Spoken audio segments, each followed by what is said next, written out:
welcome to my channel. This is Glenda Ganzon, and for today's video, I'm going to unbox a package from Lazada. So, if you're new to my channel, please click subscribe and share and like. You know what, guys? It has been my plan to vlog since last year, pero parang wala akong alam na content kung anong i-vlog ko. But finally, I've decided to start vlogging. So, ngayon wala pa akong masyadong accessories for vlogging, like yung tripod, yung ilaw para sa cellphone, yung LED light para medyo lumiwanag ang mukha. Actually, ngayon wala pa akong ginagamit. So, ang ginawa ko, tumingin ako sa Lazada at saka sa Shopee. I found out na parang mas mura sa Lazada. So, ang in-order ko sa Lazada, umorder ako ng tripod, tapos yung maliit lang na ilaw para sa panimula ng pag-vlog ko. Actually, it is already pag in-upload ko to, pang 4th vlog ko na to. So, let's see kung ano ang itsura ng in-order ko. Tatlo po yung in-order ko pero ito pa lang yung dumating sa akin from Lazada. So, stay tuned! Bubuksan na po natin. Ito po yung yung maliit na ilaw para sa cellphone. Parang circle siya, tapos iniipit lang doon sa may bandang top part ng cellphone. Tapos parang yung mga comment naman maganda. So, in-order ko na rin. And one thing more, unlike yung ibang ilaw, LED light for cellphone, for mobile phone, pang selfie, sabi nga nila. Here, I'm unboxing now. Medyo mahal, but this one is 69 plus 50 pesos lang na shipping fee. So, let's see if it's okay. And I wish it's okay para magamit ko na rin, because next time I want to do a video ng mga makeup tutorial or reviewing some new makeup. Like, meron akong nabili na Unbelievable, kasi yun ang nakikita ko sa sa YouTube na marami ang nagre-review. So, bumili ako and I want to try it to see if tama nga yung mga reviews nila or yung claim nila na tumatagal daw to ng 3 days. So now, it's already opened. Ganito po yung itsura niya. It says here, Selfie ring light. It's only 69 pesos plus 50 pesos shipping fee. So, all in all, 119. So, bubuksan ko na po.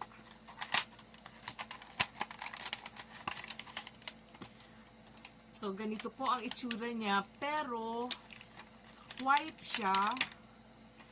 White siya. Medyo parang, kung ito yung palad ko, yung kamay ko, maliit lang siya. Ang in-order ko po ay pink.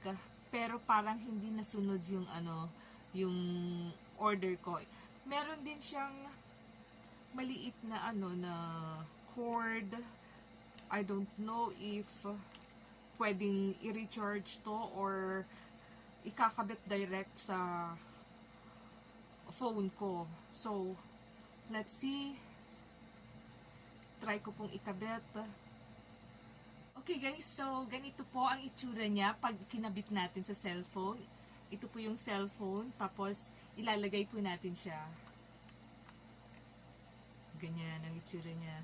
Tapos dito po sa likod, meron din po siyang dito po, turn on and off button. Press po natin, ayun. Tapos, sa nabasa ko po, sa description niya, sa Lazada, meron daw siyang tatlong light na pagpipilian. Ito po yung second, mas stronger po. Tapos yung, yan, pinakamalakas po. Titignan po natin kung ano yung effect niya. Kasi ang claim niya doon sa nag-review sa Lazada, skin tone, parang skin tone lang daw po pag nakatapat sa atin. So right now, I'm not using anything, spotlight or whatsoever, pero yun lang pong ilaw sa ceiling ko. So subukan ko pong itapat sa mukha ko. Tignan niyo po guys kung may pagkakaiba nga or pareho pa rin, may pagbabago ba sa skin tone ko, nag-enhance ba, natural color pa rin ba, or parang na-filter na. Itatapat ko po dito sa may bandang kanan ko. Ito po yung yung hindi masyadong malakas, yung first lang po.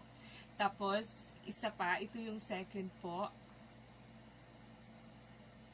Tignan natin yung first, kung natural pa rin ba, or parang na-filter na. It looks natural naman, based sa nakikita ko dito sa may screen ng cellphone ko. Ito po yung second. At saka ito po yung strongest. Ayan. Subukan ko ilagay dito sa top ng cellphone ko. Tapos dito sa baba. Alin kaya ang mas maganda? Kasi yung ginagamit ko pong cellphone na pang vlog, naka-landscape po siya. So, itatapat ko na muna ito sa mukha ko siguro. Ayan, pasensya na po, medyo hindi ko matanggal ang aking glasses kasi masyadong malakas po yung lens ko na hindi ko masyadong makita ang ginagawa ko. Pero, next time po, pag nag-makeup tutorial ako, gagamit na lang po ako ng contact lens. So, ito po pala, pwedeng gamitin kahit hindi nakasaksak sa cellphone. Papatayin ko po muna. Pwede siyang i-charge using your cellphone. Pwedeng ikabit ito. Itong cord niya. Either sa cellphone, kung talagang nagva-vlog ka, naubusan na ng battery. Wala naman akong nakikitang place para panlagyan ng battery. So, ipa-plug lang siguro pag na-lowbat na. Oo, hindi po pala pwedeng i-plug sa cellphone. Kasi, mas malaki pala yung isa niyang dulo. Tapos ito, mas maliit. So, kailangan natin dito ng power bank. Pag chinarge natin.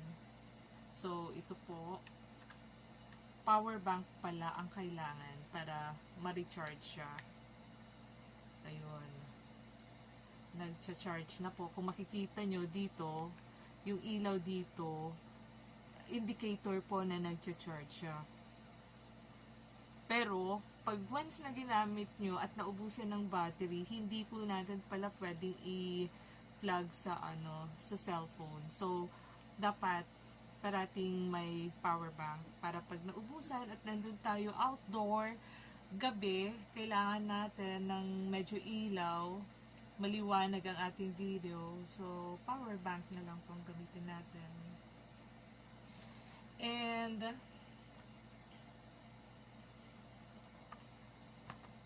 ito po yung pangalan niya, Selfie ring light.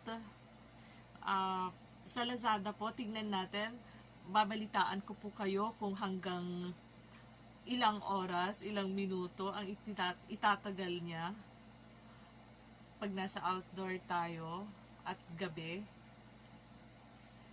Babalik ulit ako for another video, just a review on this ring light para sa pag-vlog, pagsa-selfie ng mas maliwanag, para mas makita ng mas clear ang ating mukha pag nag-vlog tayo. Guys, gamit ko na po itong selfie ring light. Sana nagustuhan nyo itong video kong ito. At please again, subscribe, share, and like.